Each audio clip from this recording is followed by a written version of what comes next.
Many targeted individuals may feel like their life is spiraling out of control. Kind of like a boxer when they're hit, they may feel dazed, they're hit in the side, like the room is just spinning around on them.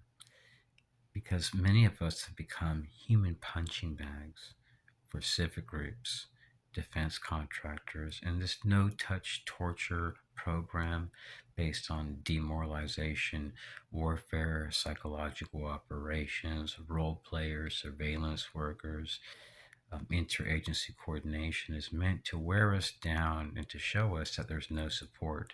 See, Congress right now is battling right now to secure our border because we have national security threats which are hiding behind our agencies, which are seeking to create the problems which will help to sustain their operations. So they create the problem, they provide a reaction, and then they say, oh, we have a solution, more security.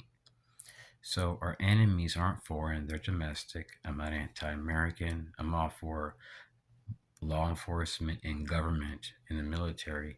I'm just not for gang stalking and harassing citizens and violating their rights through covert action.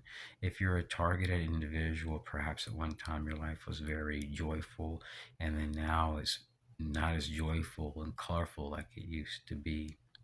So it's important that you keep your faith in the Lord, ask God to lead, guide, and direct you. Just pray to Him and ask Him for help and direction because your enemies, they're not here to help you. They're here to destroy your life. They're here to promote problems. They're not here to help you. If they were here to help you, they would communicate. And that's the reason why in some states these fusion centers will never be effective because instead of helping people, they want to cause the target to lash out and they want to create a problem which could cause a serious embarrassment. So this is done secretly all across the United States. These secretive programs are based on covert action, psychological abuse, and trauma. But in my case, I'm not dealing with the fusion center where I live at, but in Texas, I did. Here in Florida, they use civic groups. And after so many years of abuse and people seeing the proof you're providing, a lot of times these people give you the benefit of the doubt and say, you know what, this guy's been bashed, 27 years. Maybe he could use a break. So there are some good people which eventually realize that, hey, you're not what these people are saying that you are. And remember, fellow TIs, you can go to places like Laos, rural areas of Vietnam, China, Thailand, um, maybe like Bolivia, Venezuela, Greece, Nicaragua, Russia. There's countries where TIs have gone to and have found some relief. So you want to communicate with the government, the police chiefs, and that country and let them know, "Hey, this is what I went through." So that way people will give you the benefit of the doubt because you're not going to get any help from police, law enforcement, or federal agencies here because they share information with the fusion centers, which get shared with partners, neighborhood associations, businesses. Your CIA is a fraud. They're not going to help you. They're not into no national security.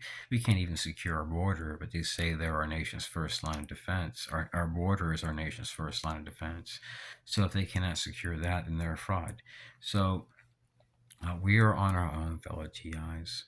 So it's important that we stay prayed up, and it can't hurt to fast a little bit, maybe skip a little dessert, show the Lord that, hey, you're sincere and that you're trying to become a better person, that you're seeking His face. Because our enemies, they're not foreign, they're domestic, they're warmongers. They want to create wars, they want to create problems, they create their own missions, they create their own problems. And eventually they're going to be exposed, fellow TIs, because all the data leaks that I've been seeing are absolutely horrifying. And it's just a matter of time before our enemies are exposed for what they really are.